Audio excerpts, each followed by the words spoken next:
situated in Kutanad, Kerala. In association with Private Ayurveda College Teachers Organization of Kerala, we started a series of teachers continuous learning and promotive program 2 weeks before. The first Gurumukham has been inaugurated by Padma Shri Krishna Kumarji, the founder and director of AVP Ayurveda Pharmacy, Coimbatore. We had a great initiative lesson by him on 11th of June. And we had a second lesson by Dr. Antonio Morandi, the founder director of Ayurvedic Point, Italy. He's spoken about timeless medicine in Ayurveda. And in this series today, we are going to have our third Gurumukham with another most important eminent speaker, Dr. Srinivas Acharya, principal of SDM Ayurveda College, Udupi. It's a great privilege and pride for me to introduce my mentor, my guide, and my teacher, who was great instrumental to grooming a large number of students from all over India. Dr. Srinivas Acharya sir was instrumental in teaching and learning of graduates and postgraduates in SDM Ayurveda College Udupi, and also guided a large number of PhDs and PGs. Thank you. New join best speaker. Link. Madam, can you please mute your audio, please? Dr. Srinivas Acharya sir has done post-graduation from IPGTA RA Jamnagar with a gold medal and joined in SDM Udupi in 1988. And he has a long career as a clinician, academician, and more than a great inspirative teacher for all of us from last 3 decades. He has published a wonderful book on Panchakarma Illustrated. He has contributed chapters in, also become a co-author for a book called Integrative Medicine published by McGraw-Hills, which is the same publisher who published the great book of Harrison's. So today's speaker is none other than our beloved teacher, none other than our most beloved academician, Dr. Srinivas Acharya sir. And I welcome on behalf of Ashtangam Ayurveda College teachers and welcome on behalf of PACTO to this August function. Before we begin our session, I just request Dr. Shibu Varghese, the professor and head of department of Panchakarma, Nangelil Ayurveda College, Kodamangalam, also a student of Srinivas Acharya sir, to say a felicitation. Dr. Shibu, you may.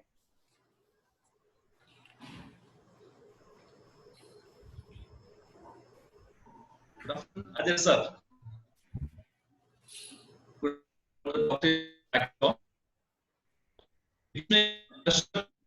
Is gathering for academic activity.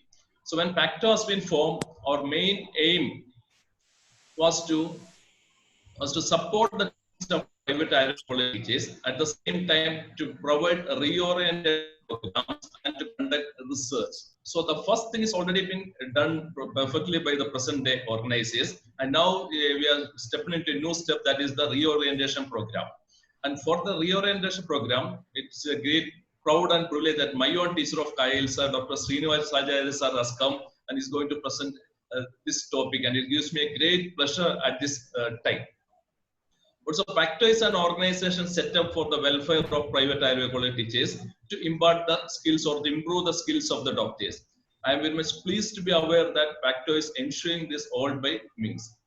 And Acharya sir is an authority in established Ayurveda, is the principal of SDM Ayurveda College, the most prestigious and pioneer institute in the field. And he has set his foot in the entire diversity of Ayurveda and made his mark. his efforts in the healthy blend of modern medicine with the Ayurveda is not only given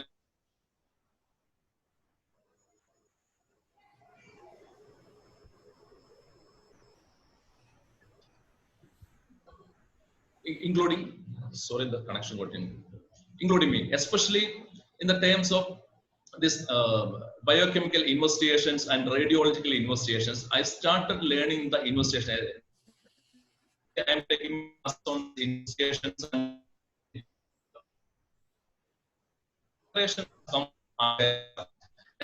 exercise and ECG.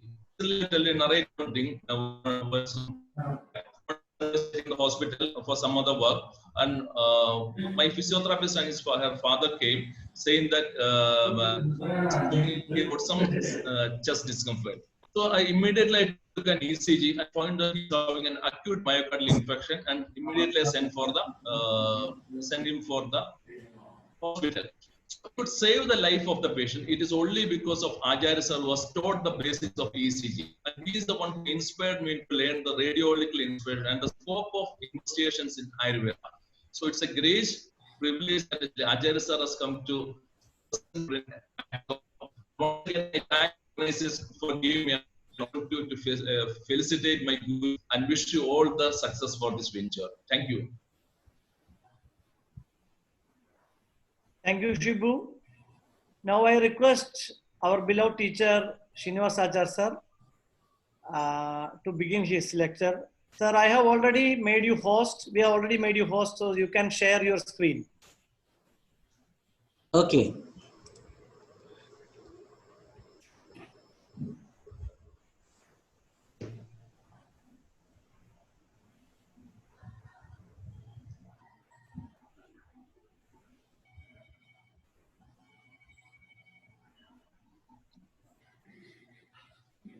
I hope now my screen is also seen everywhere, right? Yes, sir. Yes, Yes, good sir. evening, everybody. Thanks to Dr. Narayan Nambi and also Shibu Varghese for all the compliments from your side. And today I may be speaking very basic issue that everybody may be quite aware of, but still I consider that recalling the methodology may be very helpful in future, just to recall or to brush up your memory about the diagnostic approach. I may be speaking few words about that. And you see the walking cat, and just reminds about how the cat brings up its kitten. The monkey, it also brings up its offspring. The cat also brings or builds up its kitten, and there's a basic difference in these two. If you have seen the monkey, the baby monkey will be holding the abdomen of the mother, and the mother monkey will be jumping from one tree to the other tree, and the baby monkey should strongly cling on to its mother's tummy, and the mother monkey does not have any responsibility of the safety of its child. It is the child has the baby monkey has got all the responsibility of holding firmly himself into his abdomen's mother. That's how a monkey carries its kitten or the baby. But so far as the cat is concerned, it is totally different. If it is carrying its kitten from one place to the other place, it will firmly catch its kitten at its neck with her sharp canine teeth. And if the grip is very strong, at the same time the grip is very smooth, because the strong grip, if it is strong, it is likely to kill the kitten itself. And therefore, though it is strong, it is also equally smooth. And what the kitten will be doing? Kitten will be folding its legs, and its tail is also coiled, and it closes its eyes, and it holds no responsibility of its safety. And it is the sole responsibility of the mother about the safety of that particular kitten, when she is carrying the kitten from one place to the other place, jumping the compound wall from one place to the other place, and the kitten doesn't have any responsibility at all. This how there is a major this is the major difference between how the cat brings out builds up its kitten, and also the monkey brings out its offspring. And so far as treatment is concerned, it is just like the cat carrying its kitten. Once the patient comes to the physician, patient himself does not show any responsibility of his health. He will be shouldering the all responsibility of his health to the physician, and the physician has look into diagnosis, look into prescription, look into dietetics, look into other regimens, so that the disease is cured. Sole responsibility is the physician's. Anyway, in this particular regard, this is how a clinical practice is about. And in that particular clinical practice, diagnosis is the first step. That is followed by the treatment.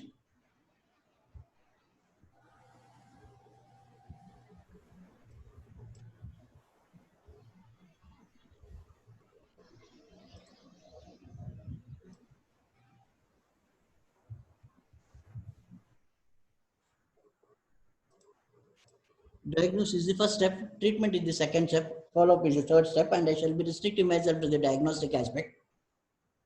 And this will be very easy because all you people are doing the same thing. I shall repeat the same.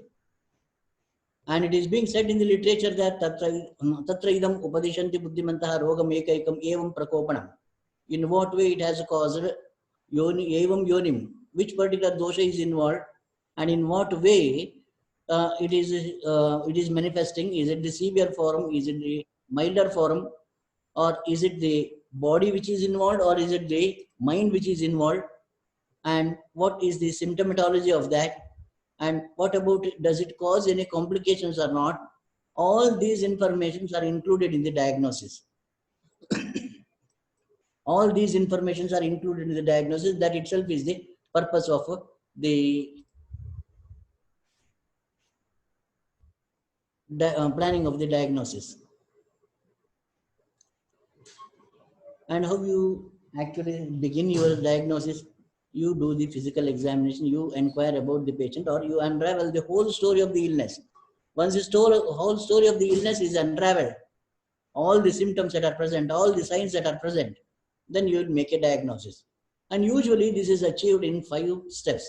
That is a designation of the disease. First, what you do is you will just name a particular illness in that particular, then differential diagnosis. Make it sure that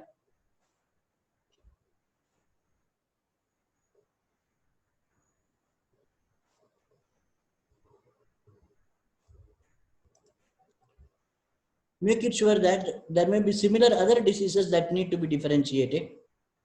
And once the disease name is specified, that's not enough. Then you have to tell about the what is the type of the disease. Then you have to assess the stage. That's also equally important for planning the treatment. And then exploring the etiology. And exploring the etiology may be equally important.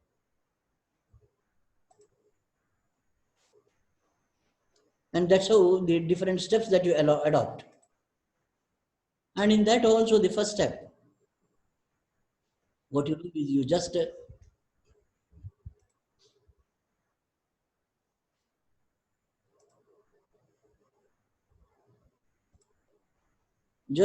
assess the Samprapti Ghataka. What is the dosha, what is the dusha, what is the srotas, and what is the dosha sanchara sthana, what is the pratyatma linga, vyakti sthana. That's about yatha dushtena doshena, yatha chana visarpata.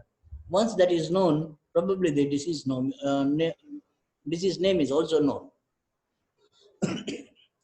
And first step is the understanding the dosha, which particular dosha is involved. And for descriptive purposes, we call it as dosha are the primary factor. They are the first factors that are involved in the disease process. And they tend to incriminate the secondary factors. They are also called as dusya. The secondary factors are, primary factors are involved affecting the secondary factors. One presumption one should make that every symptom has a definite relation. If the patient has 10 symptoms, all the 10 symptoms have got the relation with the dosha.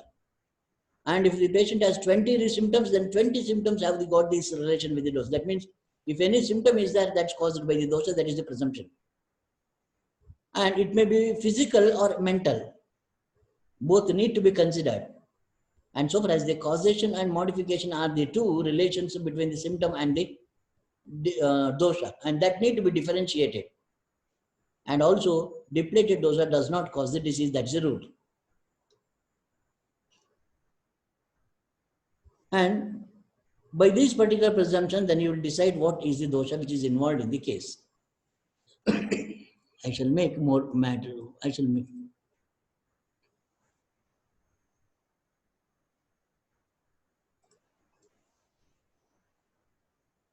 If the patient has 10 symptoms, or if the patient has 20 symptoms, all the symptoms need to be analyzed. There should not be any room for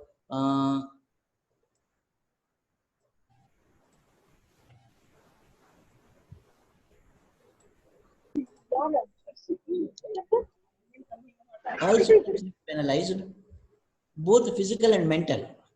Mental symptoms, if it is that should be analyzed. And why all symptoms should be determined, analyzed? That's a rule. That's a reason for that. In the later phase of the diagnosis, you will be determining the predominance. There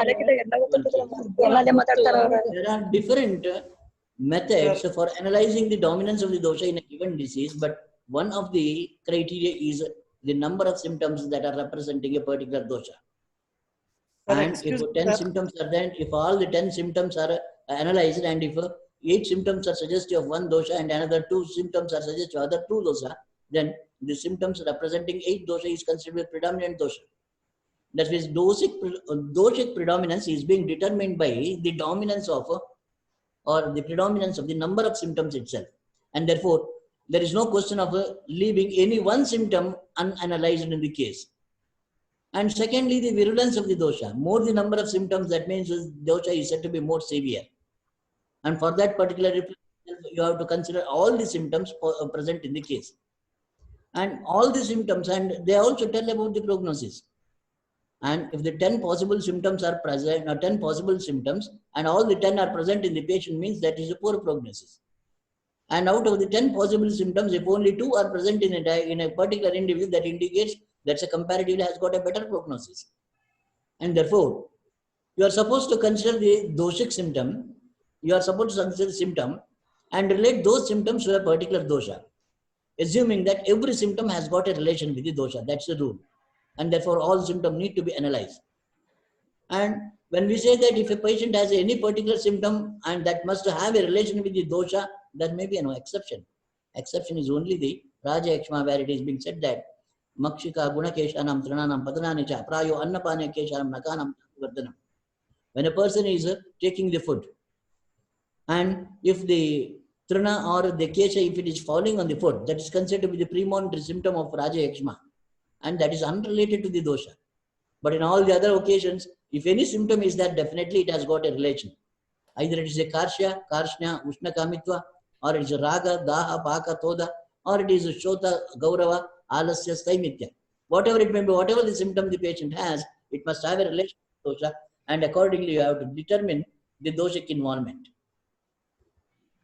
And further about the doshic involvement, dosha is said to have, or the symptom is said to have two distinct relations with that of the dosha. We call it as a causation and modification. And causation means this dosha that causes the symptom. Modification in the sense the dosha that modifies the symptom. I shall give you a simple example. Say for example, Shota. Shota, I shall say Divabali Shota. If I am saying that Divabali Shota is present, where Divabali Shota is said to be dominance of the Kapha dosha. That Divabali in the sense it is dominance of the Vata dosha. And accordingly, if you say that the Divabali Shota is suggestive of Vata dosha, and if you try to make a diagnosis of Shota, that is never possible, because for the diagnosis of Shota, you require the Kapha. And therefore, instead of considering it as Divabali Shota, then you consider that it is Shota. That is the causative dosha. For the Shota is the Kapha dosha. And so far as the modifying dosha is concerned, that's actually the Vata. Vata has modified that particular kapha, Shota, and that is a modifying factor, that is the modification relation. Say for example, the sputum, the causative dosha is the kapha dosha. And if it is yellowish in color, then it is modified by the pitta dosha. That is a pitta dosha modification. And in that particular way, a symptom, if it is present, it may have the relation with the dosha as a causative symptom or the modification. And you will be considering only the causative relation for the diagnostic purposes. Because if you consider the modifying symptoms also, modifying symptom is required in the second phase to assess the type of the disease. If you want to say that the patient is suffering from the Kasa Roga, then the kapha should be there. And if you want to say that it is a pitta dosha, then pitta jakasa, then modification by the pitta dosha, that need to be understood in the second phase. So in the first phase, you will be knowing about the determining, or you will be determining the dosha. For that purpose, you will be assessing the relation, the causative relation rather than the modification. Jwara is caused by the pitta dosha. Shota is caused by the kapha dosha. Intermittent nature of the jwara is by vata. Predominant shota during the day is by vata. So this is modification and the causation. And we will be considering only the causative dosha in the first phase, because we want to know something about the name of the disease, and for the type of the disease, then we will be knowing about the modifying dosha. And to determine the dosha, what you have to consider? You have to consider dosha vriddhi lakshana, dosha prakopa lakshana, and dosha dushti lakshana that are mentioned in the literature that need to be considered. And what you have to ignore, if there is any symptom that is suggestive of dosha, that is because of dosha kriya, that need to be ignored. If there is any symptom that is related to that of the prakriti, that need to be ignored. And this particular, if you ignore and if you consider only vriddhi, prakopa and dushti lakshana, then your diagnosis will be right. The reason is,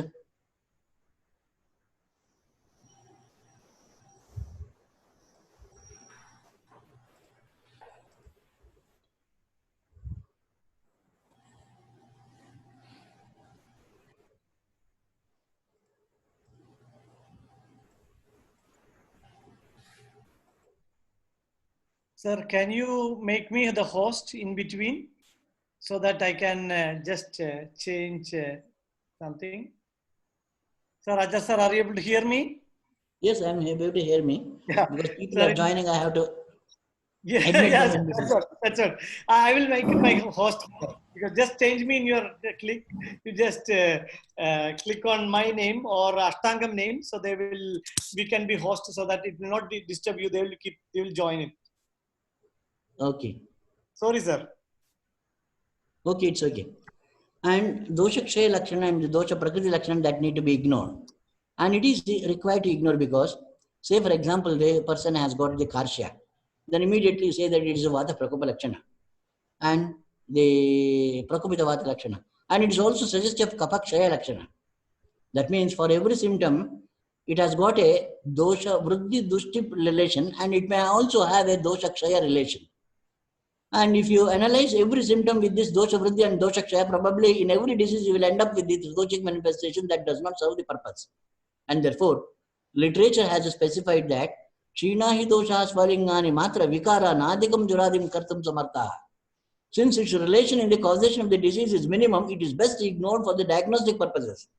That doesn't mean that the dosha kshaya does not produce a symptom. Definitely that will produce a symptom. You will get enough references in the literature. But at the same time, it is said that you need to ignore it, because when the analysis, if you do not ignore, then in every case you will end up with doshic manifestation that does not serve the purpose of diagnosis at all. And therefore, it's better you think about the dosha vriddhi lakshana, dosha prakopa lakshana, dosha dushti lakshana, ignoring the symptoms that is because of the dosha and also that is because of the prakriti. Prakriti, of course, it itself is the prakriti, and that need to be ignored. And then deduce the doshic involvement. Consider all symptoms present, because you also have to determine the dominance of the dosha.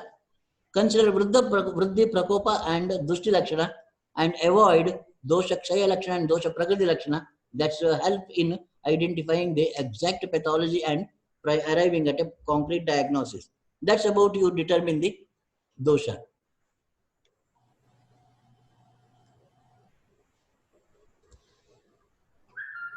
once the dosha is determined, then the secondary factors need to be determined. Dosha will affect the dusya. And I would have just said that it is dusya only. But I have used the word secondary factors. The reason is dosha can affect dhatu, it can affect mala, it can affect dhatu in dusya, it can affect mala, it can also affect indriya, and it can affect the manas. That means in a given patient, if a symptom is present, it must have a relation with any one of the dosha. And secondly, all these symptoms are analyzed for the second time, and every symptom or any symptom that is present must have a relation with any one of dhatu, mala, indriya or manas. And therefore, you have to assess, we consider this as secondary factors, the second factors. Symptoms is related to any one. Same symptom point dusya involvement. That means if the first 10 symptoms are analyzed, the same 10 symptoms will also say about the dusya involved. There is no any category of two category of the symptoms as one representing the dosha and another representing the dusya. No. It is the same set of symptoms that represent both dosha and also the dusya. And vriddhi, kshaya, dushti, lakshana to be considered. And when we are analyzing the dosha, we have ignored the kshaya symptoms. But so far as analysis of the dusha is concerned, there is no question of ignoring kshaya symptoms, because there are some of the diseases that are mainly because of the kshaya itself, like that of the pandu. Therefore, there is no question of ignoring the kshaya. And indriyani samashita prakupyanti yadamala upagata upatapa bhyam yojayanti indriyani te. So, indriya involvement, dusya involvement, mala involvement, manas involvement may be likely, and accordingly, you have to analyze the dusya which is involved or the secondary factors of involvement. And how will you determine the secondary factor? Dhatu vriddhi dushti dosha, dhatu vriddhi, dhatu dushti, dhatu kshaya, dhatu pradoksha lakshana. These are the different categories of the symptoms that are available in the literature, and all have to be considered for the analysis. And again, dhatu mala vriddhi kshaya lakshana, it's also mentioned that should be considered. And then indriya pradosha lakshana and manas dushti lakshana, these are being mentioned in the literature, and that should be considered. That's how you assess it. Tatra rasadishtanisha prakritam doshanam yasmin sthani ye vyadaya samtalsan yatavad anumayityasma, where it is said that it is a dosha that produces the symptoms in a particular dhatu. Then about the srotas in the third phase. Dosha is involved, it is analyzed. Dusha is involved, that is interpreted. Now how about the srotas involvement is interpreted? Every symptom has a relation with the srotas now. That's another concern. Every symptom has got a relation with dosha. Every symptom has got a relation with secondary factors. Every symptom has got a relation with the srotas also. And when we speak about the srotas, you have the drishya srotas and adrishya srotas, or it is also referred as bhagya srotas and abhyantara srotas. And for the diagnostic purposes, when we speak about the srotas, adrishya srotas or it is the abhyantara srotas. We are not considering the bhagya srotas in that particular occasion. And again, all symptoms need to be analyzed. If 10 symptoms are present, all 10 should be again analyzed for the srotas involvement. And you can have a simplification of the understanding of the srotas or involvement of the srotas. And for that purpose, just understand that there are two categories of the symptoms based on their distribution. That is one, the symptoms that are spread on the extremities, that are shakashita symptoms. The second, or sometimes peripheral symptoms like that of the shota, or the symptoms that are related to the trunk, skandashita. This is the second category of the symptoms.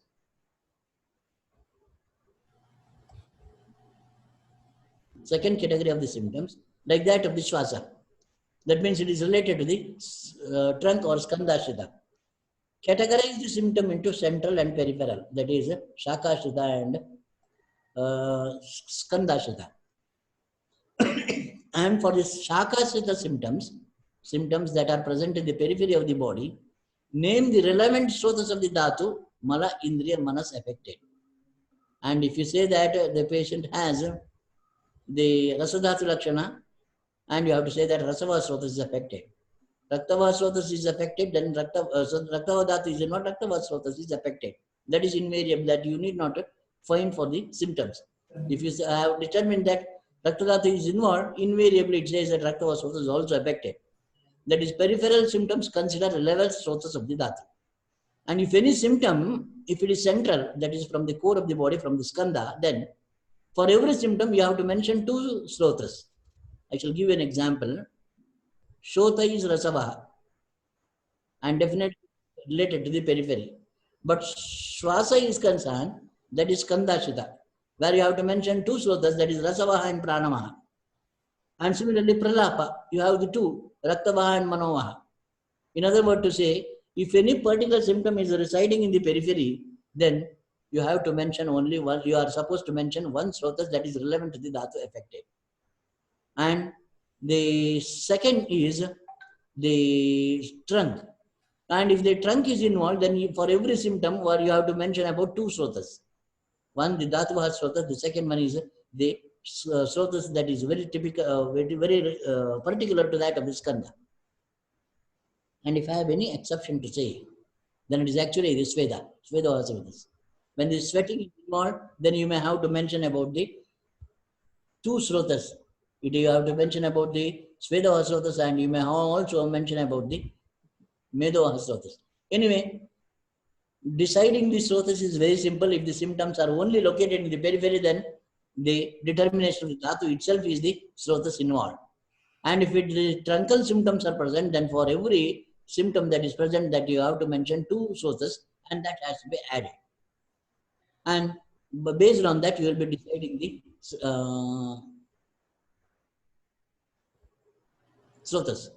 Then about the Sancharasthana. So determination of the Sancharasthana of the dosha is very simple. It is on the basis of the distribution of the symptoms. Symptoms are categorized into 2. One is a constitutional symptom. The second one is a localized symptom or local symptom. Constitutional symptom in the sense there are some symptoms that involve the whole body. Say for example, Jwara. Jwara means there is warmth in the whole body, that is Jwara. And the second possibility is the finger pain. The finger is only the finger is affected when the finger pain is there. That's a localized one. And therefore, in a given or in a list of symptoms that the patient has, you have to decide that how many constitutional symptoms are present, how many localized symptoms are there. If any constitutional symptoms are there, then straight away you say that the Sancharasthana of the dosha is Sarva Sharira. And if these no constitutional symptoms are present in the list that you have identified, then consider that distribution of the symptoms itself is the Sancharasthana of the dosha. Say for example, when it is affecting part of the body, like Gulma and Mandala, where the symptom distribution is present, there you say that it is the dosha Sancharasthana. So that's how we decide the dosha Sancharasthana. Then something about the ascertain the Sanchar. Distribution of the symptom determines Sancharasthana. Constitutional symptoms, if present, it is Sarva Sharira. And if it is the constitutional symptoms are absent, then Sharira Anga Sancharasthana or Avabhavaka Samsa. That is the example where the distribution of the symptoms itself is the Sancharasthana in that particular occasion. Identification of the Pratyatmalinga is most important in the final diagnosis.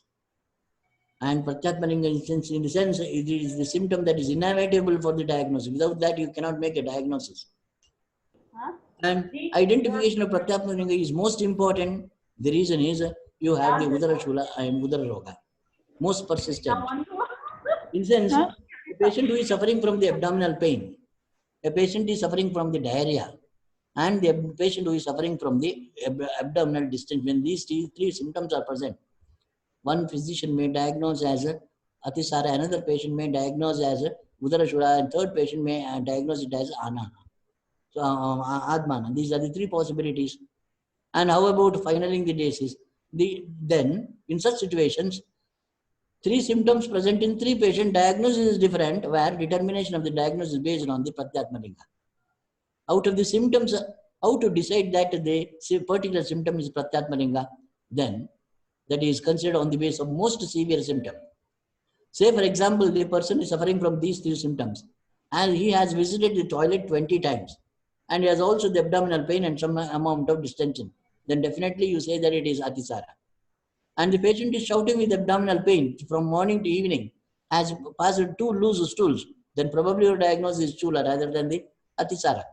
So in one patient, both the symptoms are present, but severity of Atisara is more in the first patient and abdominal pain is severe more in the second patient. The diagnosis differs in that particular way, where the predominant symptom that you have identified is totally different. Accordingly, you have made a difference. The second is most persistent. One is most persistent or severe is the criteria. The second is most persistent. The person has a patch, the person has a itching, and the person has an eruption. And you are supposed to make a diagnosis of the Vichachika. And it is dependent upon the secretion. And you see that the itching is present and the discoloration is present and the discharge is also present. And among these, the itching and discharge is most persistent, but eruption sometimes present, sometimes not present. But you consider that most persistent symptom is the one, and that will help you to decide the Pratyatmalinga. And Pratyatmalinga is helping for the diagnosis. Most chronic symptom. That means if the patient has a leg pain, if the patient has a shoulder pain, and at the same time patient has weakness in the half of the body, then persistent is shoulder pain is not present all the days. Sometimes it is present, sometimes it is not present. And but so far as weakness in the half of the body is present always, and therefore instead of making the diagnosis of Apabhavaka, you will be making a diagnosis of Pakshagata because it is most persistent, most chronic. And about widely distributed. So if the patient has multiple lesions, where in the multiple areas, which one is involved? And scaling, if it is present in all the areas, then you consider it's Ekapusha. It's a widely distributed symptom that has to be considered. So in one area it is red, in another area it is just itching, and the scaling is present throughout the body. And scaling is a diagnostic feature rather than the other features in that particular skin. Therefore, widely distributed symptom has to be taken. And of diagnostic significance. If I say that most severe, if I say that most persistent, if I say that most chronic, if I say that widely distributed, and the diagnosis of Pandu is not possible by considering any of these, because the Pandu symptom is neither severe, nor persistent, nor chronic, not even widely distributed so far as the patient is concerned. Because the physician will be assessing on the day of the patient's visit. But what has happened earlier, Pandu the patient may not consider at all. You will have the exultant dyspnea as a leading symptom. And therefore, you are supposed to identify such a symptom that has got a diagnostic significance, not any symptom as a leading symptom. That's also another criteria.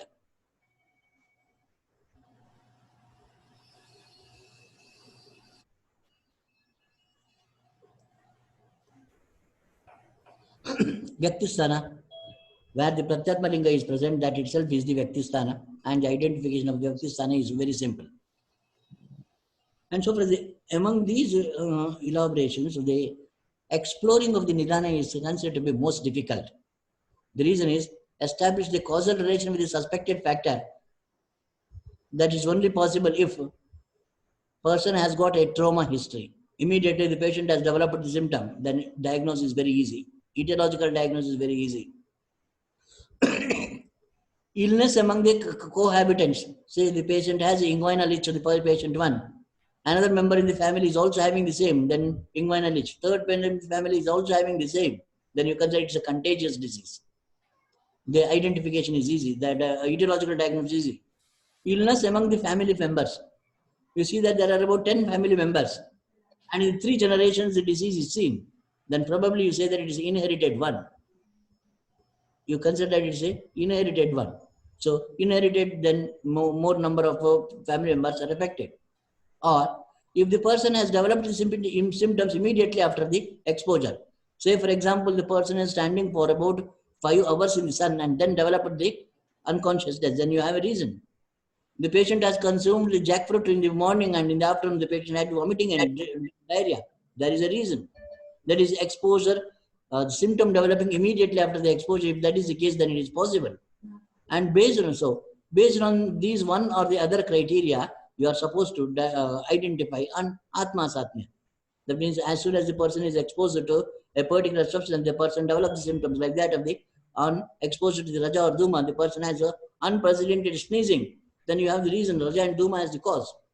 Such a causal relation is possible in such conditions. And in most of the conditions, probably the causal relation is identifying the cause. It may not be possible, but whenever it is possible, you are supposed to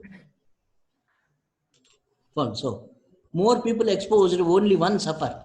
If for the same etiological factor, if about 50 people are exposed, if only 2 or 3 is suffering, then how to decide that that particular etiological factor is the cause in these patients? That's very difficult to decide. Anyway, whenever possible, the determination of the cause is possible, then you are supposed to do.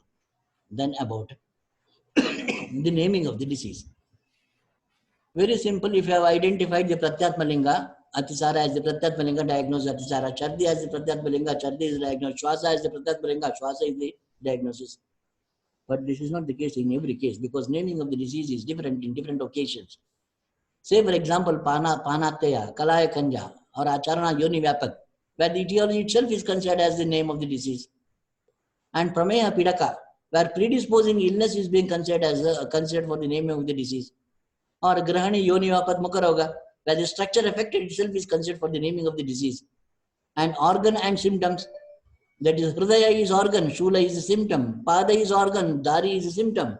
And accordingly, the naming of the disease is being made. Morbid physiology, that is Nidra Nasha, that is a diagnosis. Dosha involved, Vata Vyadhi. And morbidity of dosha, Amla Pitta and Shita Pitta, where the dosha involved, that is being considered for the naming. Dhatu affected, Shukra Dushti. And structural damage, Sandhi Moksha and Guda Brahmsha. And leading presentation, Jwara Atisara Chardi Shwasa.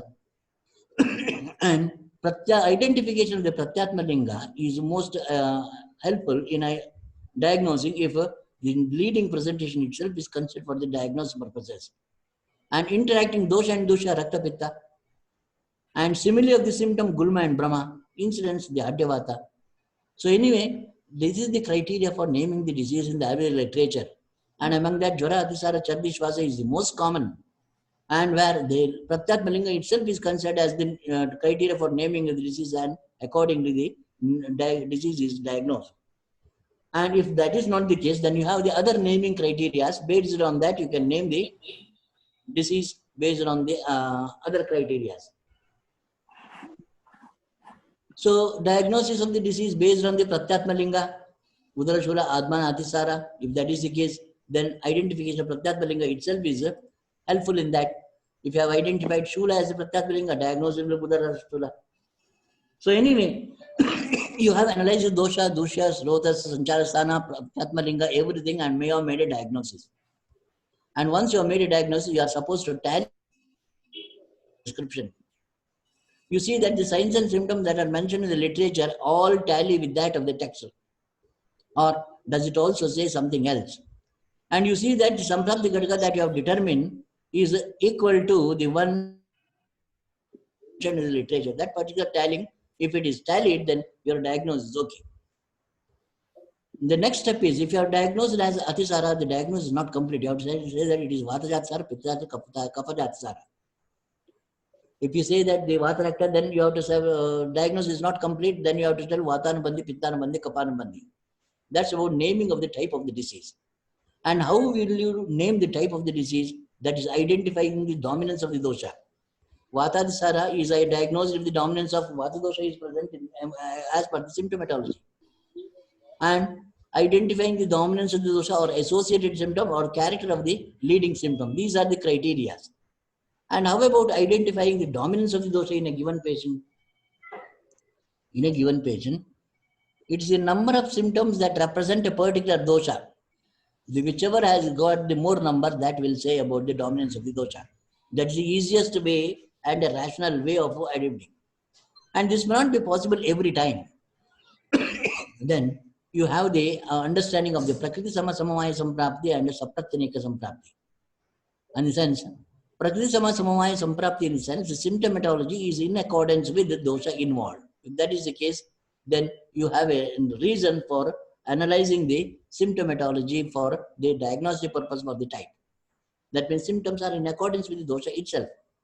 And symptoms may not be in accordance with the dosha. It may be totally different. Then you have to depend upon, that is known as Vikriti Vishama Samaveta Samprapti. If that is the case, you have to depend upon the text itself. Say, for example, symptoms of Vata Jvara, Pitta Jvara, Kapha Jvara, all these three symptoms are present, then you will make a diagnosis of Sannipata Jvara, that is Prakriti Sama Samamaya Sannipata Jvara, because symptoms of all the three are present. Instead, Kshanedaha Kshaneshita Matsasandhi Suroja Shasrave Kalsharakti Nirbhugnya Chapi Lokine. If these symptoms are present, these symptoms are neither present in Vata Jwara, nor in Pitta Jwara, nor in Kapha Jwara, but it is present in Sannipata Jwara. The reason is that particular Sannipata Jwara is Vikriti Vishama Samaveta Sannipata Jwara. And therefore, if any particular disease, if it is a Prakriti Samavaya, as in case of the Atisara, then determining the dosha in accordance, determining the type of the disease in accordance with the dominance of the dosha, as indicated by the symptomatology, is more than enough. And if the Vikriti Vishama Samaveta Samprapti is present, probably you will not be able to determine on the basis of the symptoms that represent a dosha. Rather, it is a combination of the symptom that is enlisted in the literature, and you are supposed to match those symptoms with that of the patient's presentation. Then only you will be able to say that what is the type of the disease as per the symptomatology present. The another one is determination of the dominance of the dosha. You may make it on the basis of the number of symptoms. But you have another way, that's about Sapratyanika dosha and Nipratyanika dosha Samprapti. These are the two Samprapti. Sapratyanika dosha, in the sense, the dosha that produces the symptom when the environmental or surrounding factors are favorable, and it will be totally silent when the surrounding factors or supportive factors are not supporting. Say, for example, the Kapha dosha. Morning hour is a supportive factor, and the symptoms worsen in the morning hour, and the symptoms subside in the evening hour. Subside in the evening hour because it is the time of Vata dosha. Immediately after the food, if the symptoms develop, immediately after the food, if the symptom develops, then you said it is because of the kapha, because it is a kapha type. And such, the exacerbations and the remissions in the severity of the symptoms, or fluctuation in the severity of the symptoms, in accordance with presence or absence of pratyanika factors, that is opposing factors. That's in time of diurnal time, morning, afternoon, evening, nocturnal time, early phase of the night, middle phase of the night, late phase of the night, or the Rutu, Vasanta Rutu, or the Varsha Rutu, or it may be even in the form of the time related to the food intake, immediately after food, or sometime after the food, or late time after the food. So based on this particular variation, if the symptoms fluctuate, then we call it as the Sapratyanika Samprapti. And Sapratyanika Samprapti, where they are defining the dominance of the dosha is based on the aggravating factor that is made easy. And that's another way of determining the type of the dosha. And maybe in accordance with the dosha involved, Prakriti Samasamavaya Samprapti, then definitely you will go according to the symptom manifest. May not tally the dosha involved if the Samprapti is Vikriti Vishama Samavaya Samprapti. Therefore, you have to depend upon the matching the symptom that is mentioned in the text and the present in the same symptom patient. And then associated symptoms are crucial if the Nishpratyanika Samprapti is present. Sapratyanika Samprapti, if it is present, then you will consider something about the dosha that is dominant based on the when it will.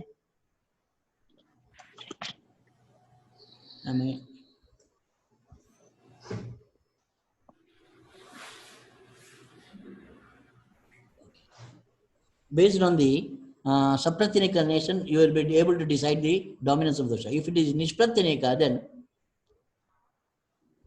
then you have to consider about the symptoms that are mentioned in the, or associated symptoms that are mentioned in the disease itself.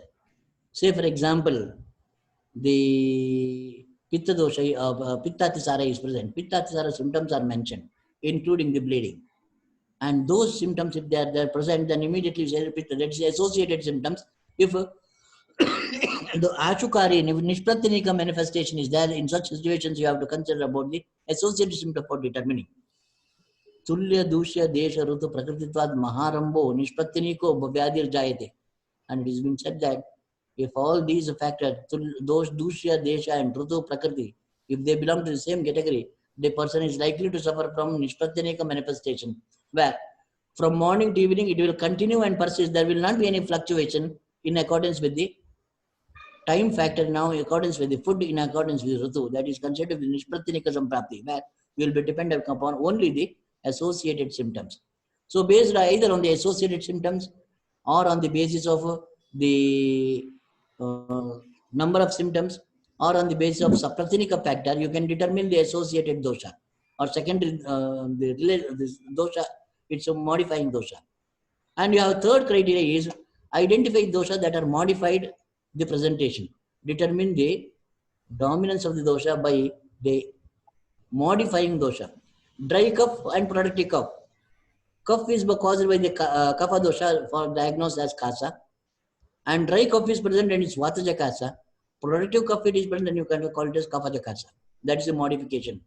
White sputum is present, then you call it as vata jakasa, and yellow sputum is present, then you consider it as pitta jakasa, or yellow white sputum when it is present, then you say that it is kapha jakasa. Yellow is present, then you call it as pitta jakasa. And worsening of the day or worsening of this shota in the day or night, accordingly that will help the diagnosis. This is about the modification. So based on the modification, you will be able to make a diagnosis of type of the disease. So finalize the type of the disease. First is the name of the disease based on dosha, srotas involvement, srotas analysis and the sampraptisthana and the vyaktisthana and the pratyatmalinga. And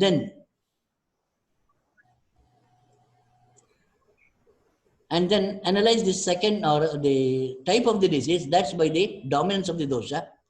By the dominance of type of the disease is diagnosed in most occasions.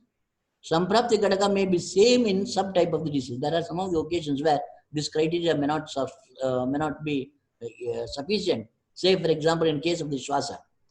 Types of the Shwasa are not determined on the basis of the dominance of the dosha. Rather, it is determined on the basis of the character of the leading symptom. This is also true so far as the Shwasa, Kasa, Hikka is concerned. And in case of the Shwasa, it's either it is a Mahashwasa, Urdhva Shwasa, Chinna Shwasa. All these are considered to be, Urdhva, Maha, Chinna Shwasa, Tamaka Shwasa or Shuddha Shwasa, all considered to be the Kapha dosha dominant diseases. And it is the Rasodhatu which is involved. There is no difference in that. So, predominance of the dosha, based on that, you will not be able to differentiate because the presentation is also almost equal. Then how about diagnosing the Shwasa? Then it is based on the leading or character of the leading symptom. Character of the leading symptom say that if the patient has intense breathing that can be heard from a distance place, then you call it as Mahashwasa.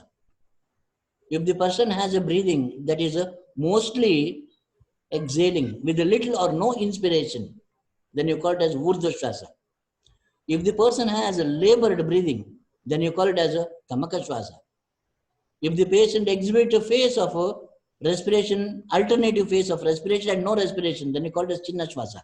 That means in all the occasions, it is a characteristic feature of the leading symptom that will help you to diagnose as the different types. So that should be the way. Once the diagnosis is complete, once the name of the disease and type of the disease is known, diagnosis is not complete, then you have to know something about the Vyadhi Avastha. You have to say about Pururupadi Avastha. You have to say about the prognostic stage.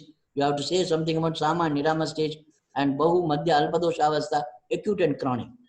And so far as the progressive dosha stage is, progressive state is concerned, Pururupa, Rupa, Asadhya, Upadrava, Arishta Lakshana, and the stage is diagnosed from in the reverse order.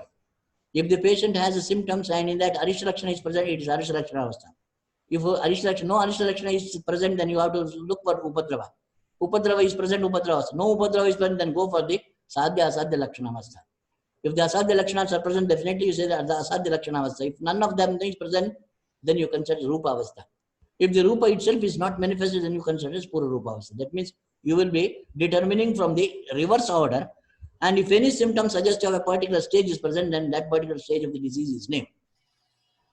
So it is assessed in the reverse order. Presence of any symptom of the stage is confirmed. Presence of Pratyatma confirms the Rupa stage. And so far as the Rupa stage is concerned, Rupa stage is diagnosed if the Pratyatma Linga is present. Absence of Pratyatma Linga, that means it is Puru Rupa stage. If the Pratyatma Linga is not developed, then it is Puru Rupa stage. Then you have to decide that Bahudosha Avastha. And you have Avipaka, Arujustaulyam, Panduta, Gauram, Klama. You have a criteria mentioned in the Panchakarma. And that cannot be useful in every occasion. And therefore, how you have to do is symptoms of Bahudosha Avastha, if it is present, that is Avipaka Panduka Goram Plama, Pidaka, Kotakandu, and Sambo Revacha. If it is present, then you will make a Bodoshavasta. And the second is number of symptoms. If the patient, if the disease has got about 50 symptoms, if all the 50 symptoms are present, that is Bodoshavasta. If only few symptoms are present, that is Balpadoshavasta. That means in case of the sleeper, there are 10 symptoms. In case of the Pandu, there are 50 symptoms. And in Pandu, when 10 symptoms are present, then we consider it as Alpadoshavasta, because possible symptoms in case of the Pandu itself is 50. And 10 symptoms in case of the sleeper is considered to be the Bodoshavasta. The reason is possible symptoms in case of the sleeper itself is 10. And all the 10 are present. Therefore, number of symptoms that are present is a relative one, relative to the diagnosis. Some disease has got the multiple symptoms, some diagnosis has got a very minimal symptom. Accordingly, you say that the Bodoshavasta or Alpadoshavasta. Functional disability. If because of the symptoms the person is restricted to the bed, then you call it as Bodoshavasta. And with the symptomatology, if the patient is able to continue his profession, then you call it as Alpadoshavasta. This is another criteria. Then about the area of the distribution of symptoms. If the eruption is present, some oozing is present, itching is present, if it is present only in the little finger, then you call it as Alpadoshavasta. And if the same thing is present in the whole body, then you consider Bodoshavasta. That's about area of distribution. Then about the nature of the disease, this is most important. There are diseases that are known as Mahavyadhi. Say, for example, the Kushta. If the symptoms of Kushta may not be severe, if the symptom or area affected may be very small area within the body, and the disease also does not have any chronicity at all, and nothing serious, the patient is able to do all work, then also the Kushta is considered to be Bodoshavasta from the day one. That's by rule. It doesn't follow any of these particular rules. If a patient has a small symptom in the little finger, in the tip of the little finger, and if you have made a diagnosis of Kushta, then it is always considered Bodoshavasta. This is very particular for the Mahakushta, it is less particular for the Shudra Kushta, but so the Mahakushta is concerned, from the day one it is considered to be the Bodoshavasta. Similarly, the Jalodhara. If the Jalodhara is diagnosed in any stage, then it is always considered to be the Bodoshavasta. Vatavyadhi. Particularly Mahavyadhi and Shudra Vatavyadhi is the two category. Mahavatavyadhi is considered to be Bodoshavasta all the times. This is about based on the nature of illness. Visarpa is considered to be the Bodoshavasta. So anyway, you have the different criteria of determining the Bodoshavasta. If the symptoms are of Bodoshavasta present, definitely. If they are not the case, based on the number of symptoms, based on the chronicity, based on the distribution of the symptoms, extent of distribution, you will be able to say that a Bodoshavasta or Alpadoshavasta. Then you have to decide about Sadhya and Asadhyavasta. Sadhya and Asadhya Lakshana is mentioned in the literature. There, the same has to be considered. Otherwise, you have the general criteria of determining the Sadhya and Asadhyavasta. That is, Rupa, Pururupa, if they are minimum. And if the Dosha and Dusha, if they are belonging to the different category, then you consider that it is Sadhya. So similarly, that particular criteria has to be adopted. Or presence of all possible symptoms, that is always suggestive of Sadhyata.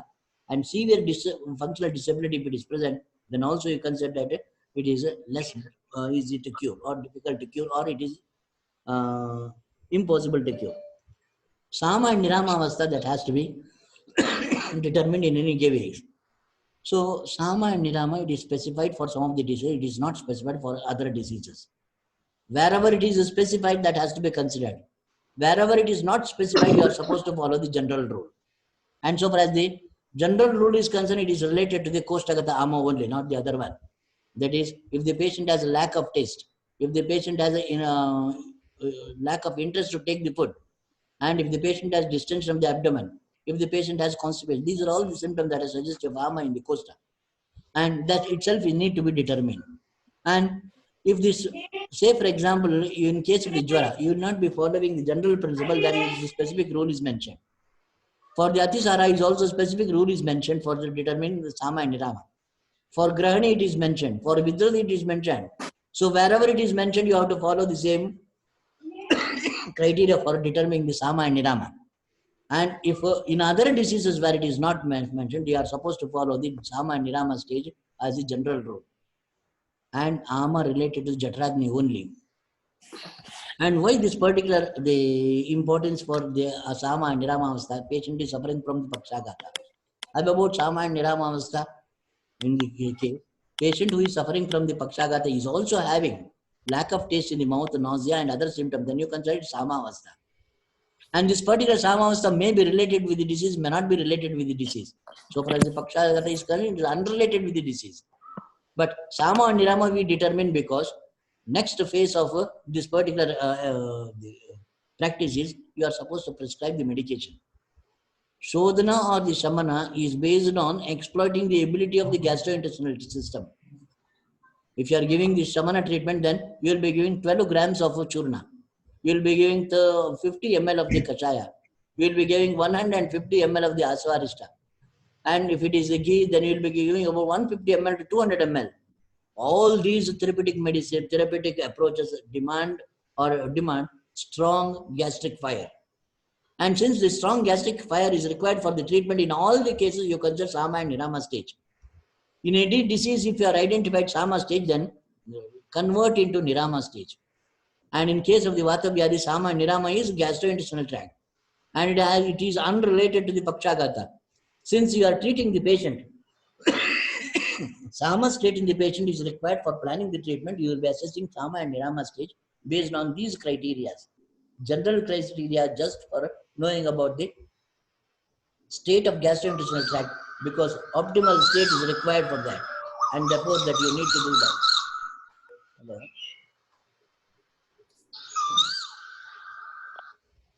Hello. Namaste.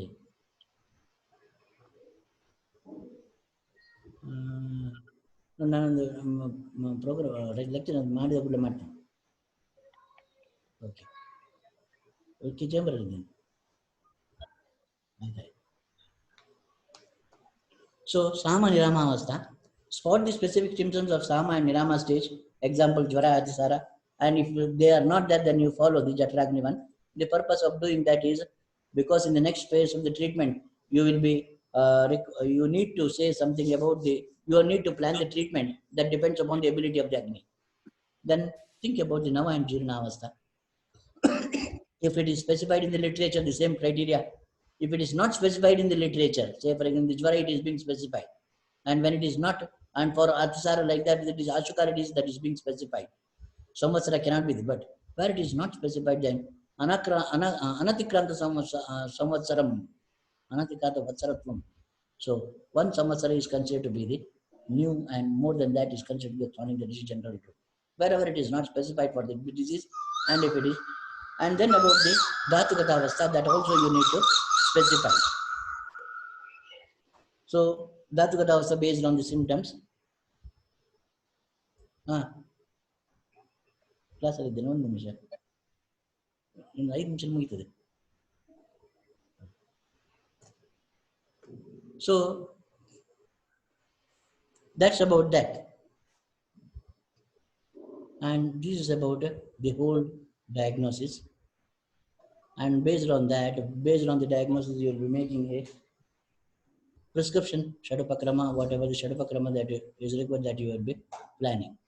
That's how you plan. So to sum up what is being said,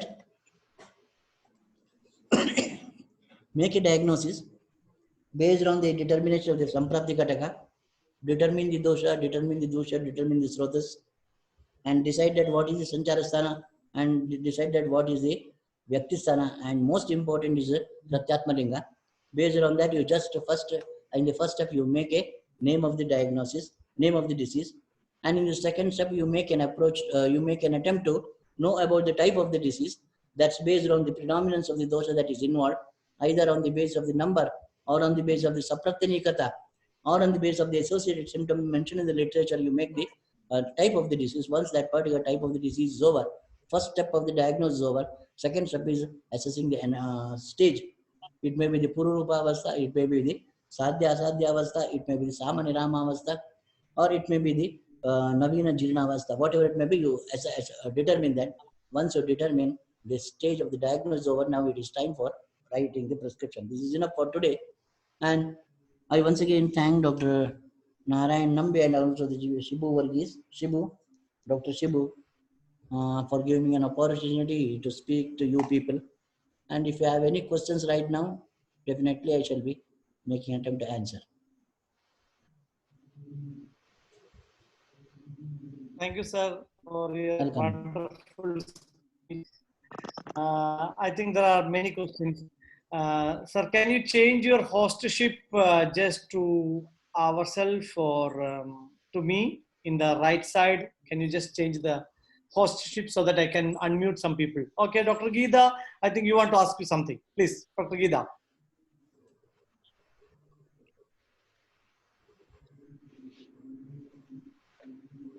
Hello. Yes. If anybody want to ask questions, please.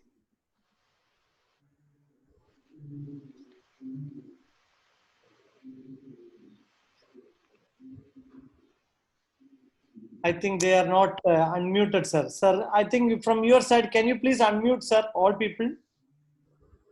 What I have to do? On your, since we are transferred you as a host, just click on there on the right side. You just, you have option there, unmute all.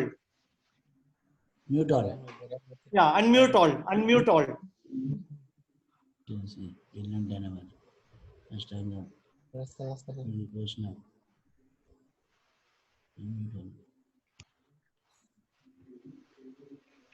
Now it says that Ashtangam is the host.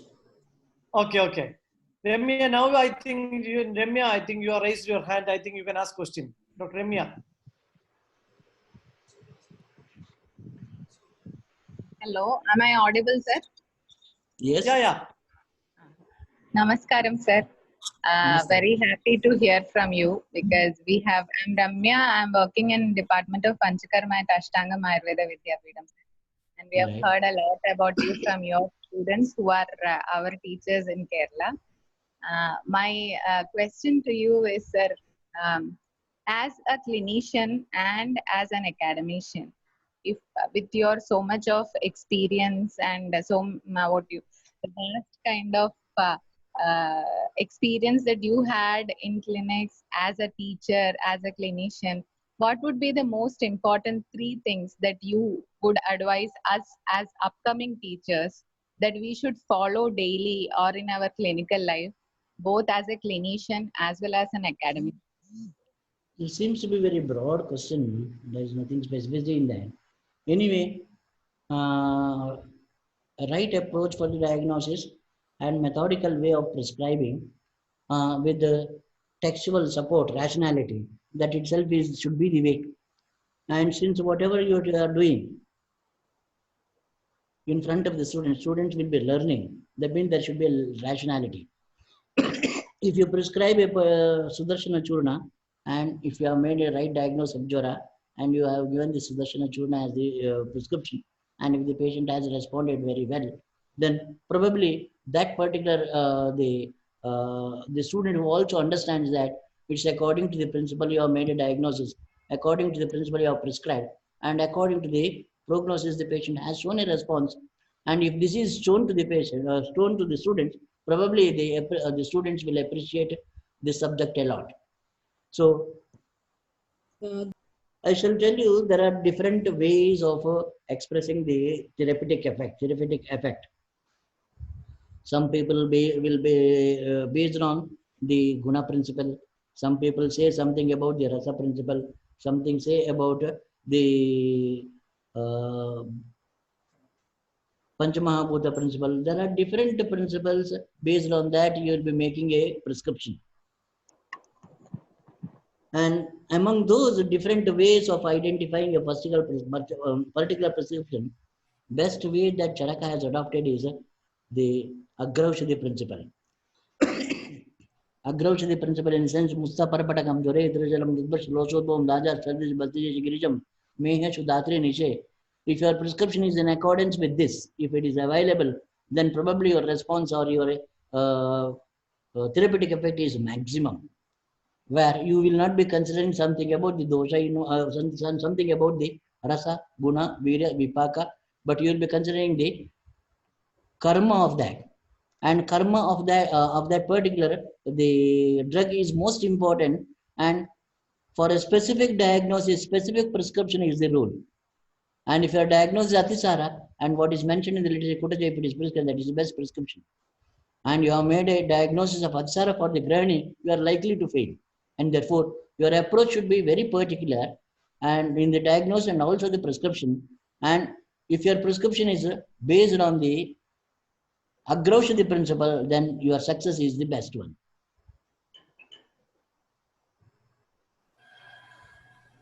As an academician, sir. Yes, academic, what I'm telling is, no, can you give me or a very specific question instead of saying a broad question as how to impress the Like, students? sir, like when we are into our practice and when we are into our teaching career, many a times what happens is we get confined to our own subject one point. Then when once we go on practicing cases, we try to prescribe medicine for the condition, and to exactly analyze Samprapti or all those things doesn't, even though we want, it doesn't happen practically, sir. So do you think everyday reading and analyzing these things are really important, at least during our initial years of career as a teacher and an academician, or is this okay?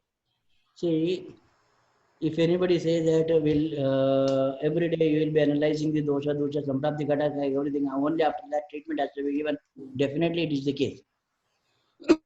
And if you ask me that are you doing the same, definitely I am doing the same. Then how about you see about 50 patients in 3 hours, how it is possible to analyze all those? But so far as my understanding related to the diagnosis is concerned, dosha, dusha and its analysis is a mental analysis that happens spontaneously as soon as the symptom is analyzed. And I will not take much time to make a diagnosis of Pakshagata. I will not take much time for making a diagnosis of Dhatukshayaja Pakshagata or Margarvanaja Pakshagata. I may not take much time to decide that is it Nidanaja Pakshagata. Or I will be able to free to or easy to diagnose it as Kevala Vataja Pakshagata, Samsarga Vataja Pakshagata, or Avarana Vataja Pakshagata. This diagnosis is very methodical and it will not take much time. When I have this particular clinical understanding, precise understanding of the description made in the literature, then the approach will also be very simple. And if you ask that, how about the plan prescribing based on dosham, balam, kalam, analam, prakriti, sattvam, sattvam, traharam, avastha, pratakvidaha. This is also mentioned in the literature. And for the success, you are supposed to consider all these. And will you consider? Definitely, I shall consider this also. And sometimes the final prescription, when it is written, knowingly or unknowingly, all these are being considered. And if the patient is 10-year-old, my prescription of Tribhuvan Rasa is 1 TID. And if the patient is about 15 years, then my prescription is the 2 TID. And how I made this particular difference, that is by the consideration of the via itself. And the patient has got the hello. Japu.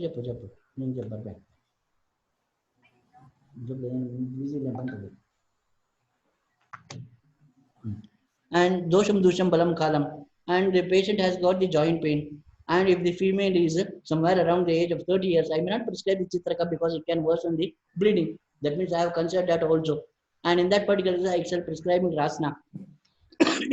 And a patient who is having the constipation and I have to prescribe this particular medicine for the ekakusta, I may not be prescribing the kutaja because it may worsen that. In other words to say, dosha, dusha, bala, kala, anala, prakriti, vaya, everything will be analyzed spontaneously. It's so happening that it's rapidly happening. With the due understanding only, you will be writing the final prescription. With the due understanding only, your prescription is written. And these matters are so well adopted in the methodology that spontaneously it happens and quickly you will be able to do that. And if you when you are write a final prescription, if anybody asks that why you are not written the Chitraka, then you say that she is a 30-year-old lady, she may have excessive bleeding. And when you say that it is 150 ml of Asava you are given, then you consider that the kapha is dominant in that particular, because all these calculations goes hand in hand. And if you analyze one after the other, and to analyze and to give it to the students, you may require 15 minutes or 20 minutes to discuss about this. But so far as prescription writing is concerned, it's a matter of about a minute or two. All these come into account at a time and the prescription is written. Now you tell me. Thank you, sir. What is mentioned in the literature And if you make the student to understand, I shall give you a small example. Whenever I speak something about the Vayoh Dhatu Kshayat Kopaha Margasya Avaranenava, and is about the cause of the Vata Vyadhi, everywhere, everybody will have a confusion what's about this particular Dhatu Kshaya. And I take about 1 hour meaning, and in the context of Vata Vyadhi, it refers to the Snayu, which is Snayu and Kandar, which is the Upadhatu. And when I complete that particular argument, and my lecture becomes very simple. And if I say that what is Dhatu affected in Akshepaka, what is the Dhatu affected in Pakshagata, what is the Dhatu which is affected in Bahyayama, what is the Dhatu which is affected in Antarayama, what is the Dhatu which is affected in the Gridhasi, everything is made easy because I have cleared that what you mean by the Dhatu in the context of Dhatu Kshaya. And similarly, the Marga Avarana, when I say that the Marga refers to Rasarakta Marga and Avarana refers to the obliteration, this particular meaning is fixed to that. Everywhere I should stick to that, everywhere I should show the students that the same thing. Accordingly, I shall be planning the treatment. This is how what the information that is made, written in the literature, the same should be appreciated in the patients also. That should be shown to the student. The student will understand very quickly and appreciate your knowledge. And according to your proper diagnosis, and when you are prescribing the right prescription and the patient responding to the same, the student also appreciates it very well. So a successful clinician, and if there are about 10 people, 10 teachers in the college, and whom the students will appreciate the most, not the person who speaks for 1 hour or 2 hours in the lecture in the class, rather the one who sits 2 hours in the OPD and sees 50 patients, and the 50 patients are responded, the student will appreciate that. Therefore, a better clinician is best appreciated by the students rather than a great orator who can cut jokes in the classes. So be a clinician and see that your efficiency is more in the clinic, that the students appreciate.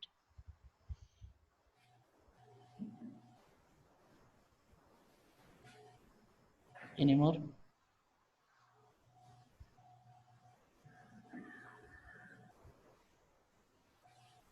Shall I say bye-bye then? No, sir. I have one more question, sir. Yes.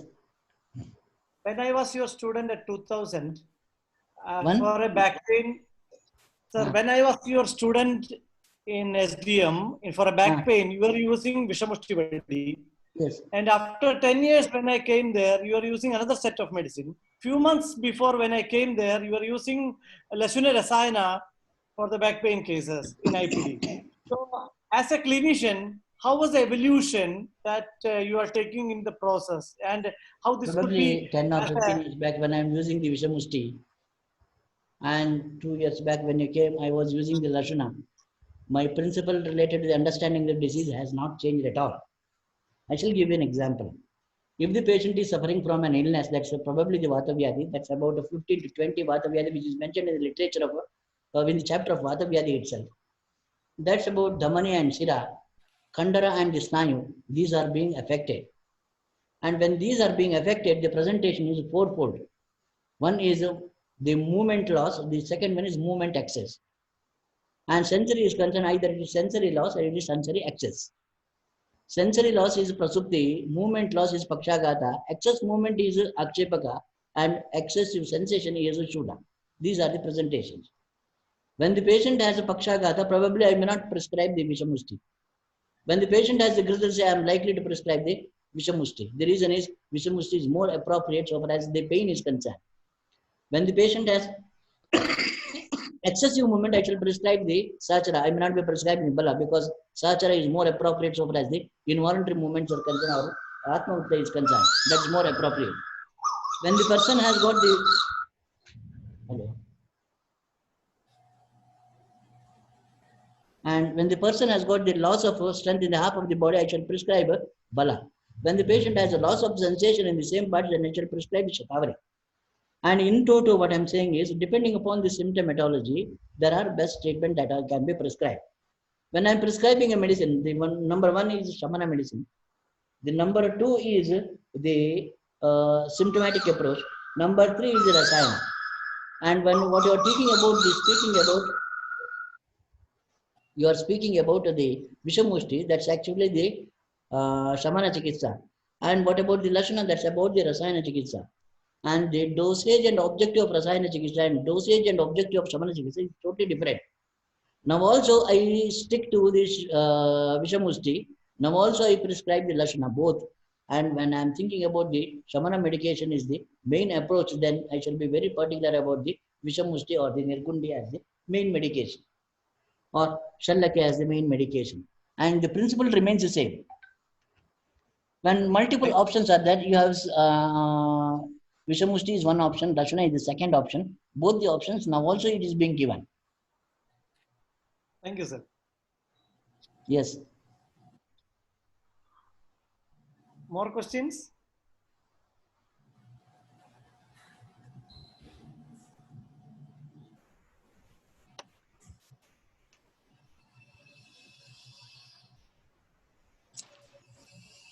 Sir, namaste, sir. Sir, like as we are discussing about the diagnosis and the management aspects, since yesterday, if you've gone through the social media, it is filled with the Patanjali and Baba Ramdev's, the tablets which are been, advertised for the purpose of COVID-19. I would like to know, as a clinician, if I sit in a clinic and as I get approached by the patients with such queries related with the social media and the recent updates and the news, I would like to know what's your take on that, sir. How would you My take on this Baba Ramdev's the tablet or the medications which they have come up? Yes, definitely.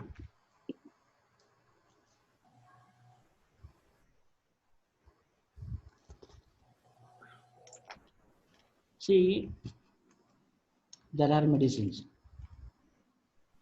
and that will be working on the different disease statuses. And present status is COVID-19, where the government has taken a rule that no Ayurveda medicine should be prescribed to the patient.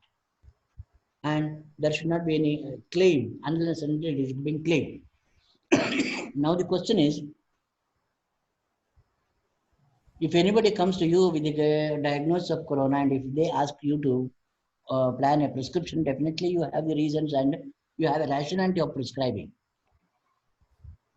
And the government right now, it says that the corona is a novel one, it's a new one. And therefore there is no any evidence saying that a particular medicine is working. And of course, nobody has got an evidence because it is considered to be a novel one, a new virus, and we do not have any. And how about that particular virus being treated by the Ayurvedic medicine and it is being treated by the allopathic medicine? Allopathic people say that it is related to that of the immune, and you suppress the immune, give the steroid, the symptoms will subside. There is no any evidence for that even. Evidence in the sense there is a methodical way of establishing an evidence. Not that I have given a patient as a respondent, that is not considered as an evidence. So in that particular way, if I have to prescribe or market any medicine for the corona, right now it is not possible because evidence cannot be developed in a short duration of about a month, 2 or 3. And preliminary works are being done by the Baba Ramdev, where you have seen that immunity increases. And if a person has been treated with an Ayurvedic medicine and the immunity, how about the immunity, is it improved or not? There are criteria to determine that. And a patient who is suffering from the corona, there are different criteria to decide that is it present or is it cured. And what Ramdev is claiming is they are capable of improving the immunity, not curing the corona. And so far as Ashwagandha is concerned, that can improve. The Ayush Kvata is concerned, that can also improve. Chavanaprasha can also improve. That you have evidences of these medicines that are improving immunity. And there are evidences that says that the people who have got better immunity, they survive the illness. They will not succumb to death if the immunity is present. These are the two distinct statements from two distinct community. And when it is combined together, you have an implied meaning that the medicines that are mentioned in Ayurveda may be effective in corona, and the present status is it's only the maybe. And since we are not able to say that it will do that or it will cure that particular ascertained sentences cannot be said, that does not mean that it is also not useless. So you are somewhere in the middle that you have medication that can improve the immunity, and improving the immunity is a major treatment for corona, and therefore it may work in that. And that's what the our Ramdev is saying, that the medicines are improving the immunity. The research are saying that they will improve the immunity, and therefore it may work. And definitely it will work. Then it may take some more time. The government has to permit the patients to treat Ayurvedic medicines and see that it is cured, and proper evidence are being developed, and then only it can be said. Right now it's too early to say that the medicines will cure that, but you have medicines to improve the immunity, and people who have a better immunity, they have got a better prognosis. That's a known factor. That's the only thing that you can say. Thank you, sir. Sir, good evening, sir. I am Rakesh from Bangalore, sir. I am a practitioner in Ayurveda hospitals.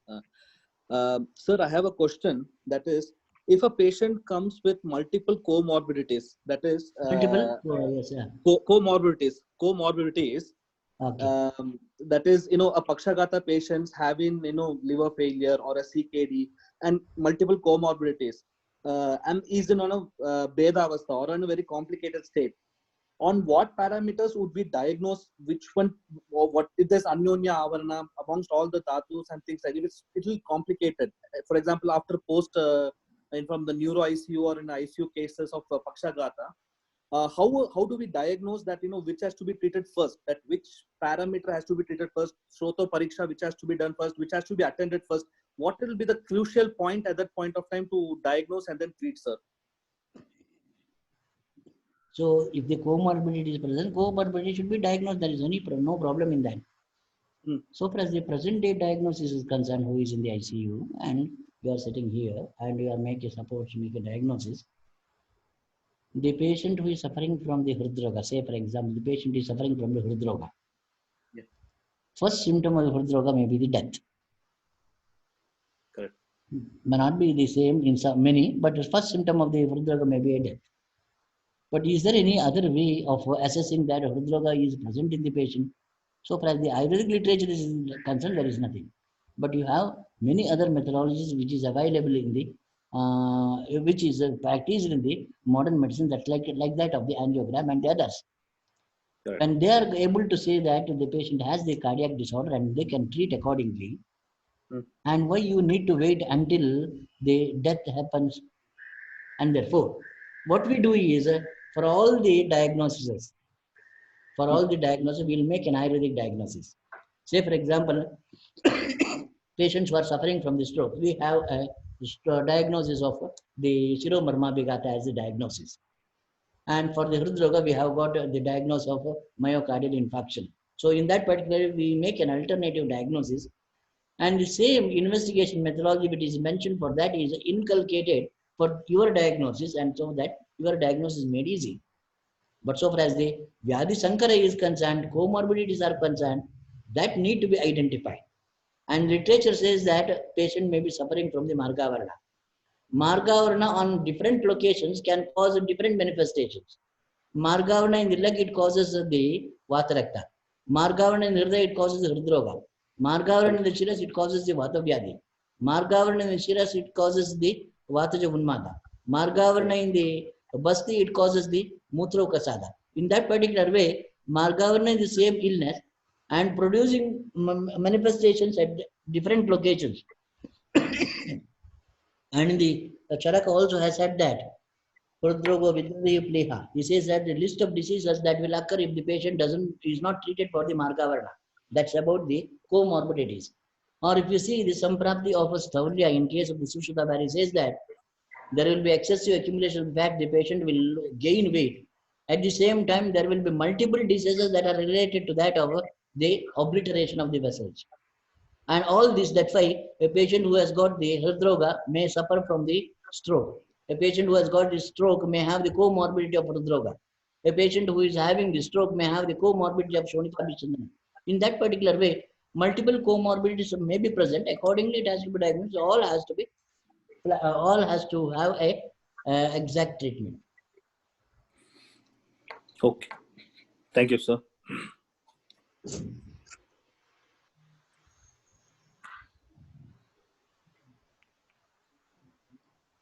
Welcome.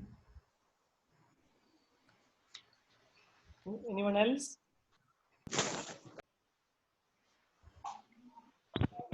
Hello. Yes. Hello. Yeah, Yes. yeah. Can ask. So one doubt, sir. Nowadays, vitamin D, vitamin B12 deficiency is the main cause they are telling for many of the problems. Could you please help on what can be done when people come and ask, is that or how to improve that? Even COVID, they are telling that the same reason. So vitamin D, if it is in the deficiency is diagnosed, it's actually related to the asthixia and the asthosauria. Asthixia chikitsa has to be followed. It is very simple in that particular sense. And if the medication is concerned, then you have the Pravada Panchamrita or the Aksha, the Gugulu that can be prescribed that will maintain that. Straightforward if the patient has.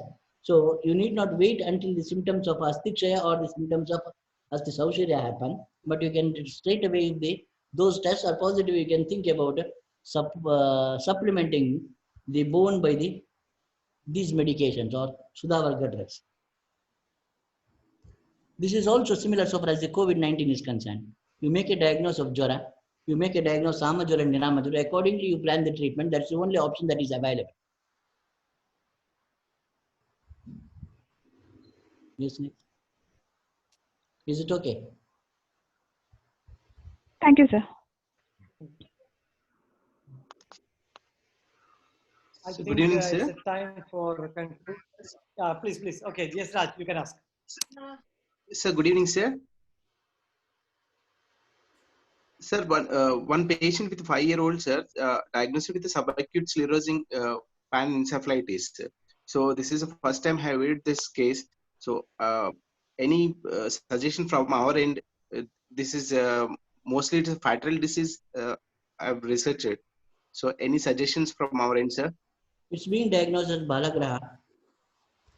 Very particularly if the convulsions are also present, then it is considered as Skandapasmara.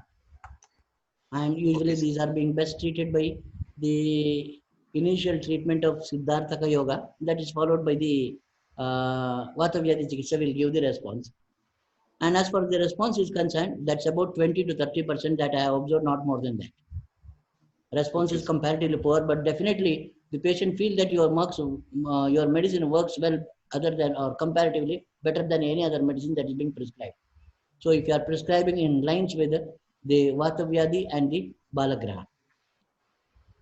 Okay, sir. Thank you, sir. Sir, I am Dr. Rahul Nair. I am from Yoga Nidana Department, Ashtanga Ayurveda College. Sir, my question is regarding, sir, Dhadukshayajanya Pakshagatam and Avaranajanya Pakshagatam you have mentioned. Sir, can you give us some examples regarding this Dhadukshayajanya Pakshagatam? Many a time we feel that how to diagnose it is a cause of some doubt still remains. How to differentiate between that? So there are some of the criteria that are being mentioned in the literature. Yeah. One is the initial comorbid that is present in the patient. That means if the patient has a dyslipidemia, that we call it as Shonika Bishana, that is a prerequisite for the Margavarna. If it is present, then you may get diagnosis of Margavarna. Or if the patient has any such disease that is related to the Margavarna, it may be the ischemic limb disease or it may be the cardiac disease or the heart, the ischemic heart disease. If it is present, then you consider it's a comorbidity. The patient is likely to have the Margavarna Pakshagata. And if the patient has an arterial thickening, say for example, the radial artery is thickened, or if the carotid artery is thickened and palpable, then also you consider that it is related to that of the Margavarna Pakshagata. This is about the associated phenomena. More than that, sudden onset and the gradual onset is the phenomenon. And the Akasmat Pradarshana is considered to be a typical feature of Margavarna, and a gradual progression is a typical feature of the Dhatukshay. The patient was quite normal in the morning. If the afternoon, if the patient has developed the Pakshagata, and if there is no any apparent reason, if he has hit himself on the head, then there is a reason. If no such apparent reason is there, then spontaneous onset for no apparent reason is the characteristic feature of the Margavarna. And the reference for this is from the Ashtanga Prameha Chikitsa, where he said that Margavarna presents spontaneously without any apparent reason. And gradual onset is the presentation of the Dhatu Kshayaja. Say, for example, Dhatu here very specifically it refers to the Snayu, Kandra, Damani, and Chira. Dhatu Kshaya in the sense Dhatu Kshaya of these. And a patient who is suffering from the motor neuron disease, initially he will have the weakness in one hand, which is called as Ekangavata.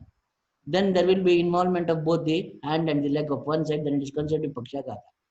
And in another 1 year, it will involve all the 4 limbs and you call it as Sarvangavata. But whatever it may be here, progressive involvement and gradual onset and progressive involvement is typical feature of the Dhatu Kshaya, where the Dhatu refers to Snayu, Kandana, Damani, and Chira. And so far as the Margavarana is concerned, which is considered to be the sudden, after the onset, after some time, there will be partial recovery. That is Lagutam Apayo. That's a characteristic feature of any of the Vata Vyadhi. This is typical. That means for the 3 to 4 days there is illness. 4th day onward there is recovery. And this particular phenomenon is typical of Margavarana. And that is not typical of Dhatu Kshaya. So based on that, based on the sudden onset, based on the partial recovery, and you may say that it is Margavarana or the Dhatu Kshaya.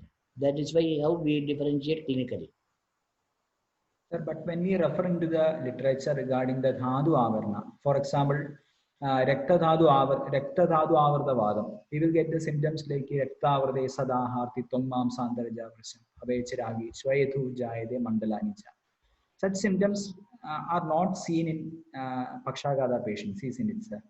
We will not. Rakta Avartavada has nothing to do with the Pakshagata. Pakshagata is totally related to that of the Dhamani and Sira of the half of the body when it is affected. Alternative diagnosis is Marma Bigata, that is Shiro Marma Bigata, when this is present. And Raktavartavada will have the symptoms on the skin. Yes, that is redness and other features, they will be present. That will not be any Pakshagata at all. So if we say Margavarna Janya Pakshagatam, with what factor that Avarna is causing, sir? It's a question. In what? What factor causes Avarna? It's a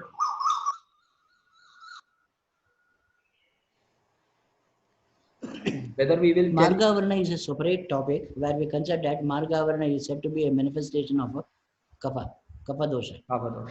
And it is a kapha and medas when they get accumulated. You may be knowing that Sushruta categorizes the Margavarna in the Rasa Pradoshaja Vikara. It is being categorized as Rasa Pradoshaja. And Margavarna where the Dhamani Pratishtha is a word, and Dhamani Pratishtha and Margavarna which is being taken as a Santarpanotta Vikara and caused by the excessive sneha, and kapha and medas is the cause, medas upalepa is the phenomena, and finally presenting as a Margavarna. That means the Margavarna itself is a kapaja nanatmaja vyadhi, and Margavarna vata vyadhi is vataja nanatmaja vyadhi. And therefore, Margavarna is a phenomena that is related to the Shonita and the Dhamani upalepa and the Margavarna and the Sirajakra. So in that particular, it differentiates. But also when we read the prognosis, they say Vivarjya Kshaya Hedugaha. The Kshaya Hedugam means whether the Pakshagata is caused due to Dhatu Kshaya or a patient who has Pakshagata, which is Margavaranaja, has got a comparatively better prognosis than that of the Kshayaja. So lateral amyotrophic sclerosis, then degenerative disorders related to the nervous system, motor neuron disease, bulbar disease, all they belong to the category of Dhatu Kshayaja. For the simple reason that it is the gradual onset, it is progressive, matching with that of the Dhatu Kshayaja. And the thromboembolism and embolism and the hemorrhage, they all come under the sudden onset of the illness. They come under the category of the Margavaranaja. And this particular Margavaranaja has comparatively better prognosis related to that of the Dhatu Kshayaja, that is MND and the stroke, if I consider. And about 80% of the people who are suffering from the stroke, they will recover. About 5 to 10% of the people, they succumb to death. That's because of the major involvement of the marma. But about 70 to 80, they suffer. They recover. The people who recover from that particular illness, they will survive for years together, 5 years, 10 years, or 15 years if there is any recurrence. But so far as Dhatukshaija is concerned, like that of the MND, it will progress, and about 5 to 6 years, the patient will die of the disease itself. That's how the prognosis of the Dhatukshaija Vata Vyadhi, where the Dhatu refers to the Snayu Khandara and the Dhamani and Chira. And all these 4 structures refers to the nerve. But when we speak about multiple sclerosis, motor neuron disease, etc., generally we say that they belong to the spectrum of Avarana. Kaphavrata Vyanan, Kaphavrata Udanan, etc. Is it true, sir? Or generally, have you seen in clinics the Not the reverse? multiple sclerosis that is being said as Kaphavrata Vyana or Kaphavrata Udana. There should be a symptomatology suggestive of that. Oh, yes. Symptomatology suggestive of that. If the patient has retention of the urine, then you call it as Mutravarta Vata. If the patient has excessive tremors, then you consider it as Kaphavrata Vyana. In that particular way, the specific symptoms present in that, they will determine that what type of avarana is that. Otherwise, that come under the category of Ekangavata, Adharangavata, Ardhangavata, and the Sarvangavata and Pakshagata. Okay. Say a new approach, sir. I am hearing. Thank you, sir. Okay. So shall I say bye for now? Sir, one minute, just 1 minute. It was so inspiring, and I remember the days of our PG days, and it was so inspiring. And hearing you again and again, it's always thought-provoking to us. Just as a formality, now I invite Dr. Deepti, the Secretary of PACTO, also the Associate Professor of from the Department of Swasthavrtam of Shantigiri Ayurveda Medical College, to say the word of thanks. Dr. Deepti, please. Hello. Yes. Sir, it's audible, na? Okay, sir. Of course, it was such an enlightening session for all of us. As far as PACTO is concerned, besides the welfare of the faculty members, we always focus on delivering the best possible education to our students, and also to improve their clinical skills, so that they can expertise in future in their field. And your today's session has actually done maximum justice to both the ends. Like all the teachers could update our knowledge bank, also the clinical expertise that you have shared with us, exactly based on the theoretical principles laid down in the Shastras. It's really it was really such a great experience to listen to you, sir. Thank you very much for that. And thank you for sharing this evening with us. I would also like to thank Dr. Shibu Varghese, our senior faculty, who has felicitated the session today. And a lot of thanks to Dr. Narayana Nambi sir, as well as the team Ashtangam, who are working behind this Gurumukham lecture series for the benefit of the Ayurveda fraternity. Thank you everyone who has participated in the session. Thank you, one and all. Thank you. Thank you, Ajay sir, for accepting our invitation and spending a great time with all of us. Thank you once again, sir. Okay, thank you.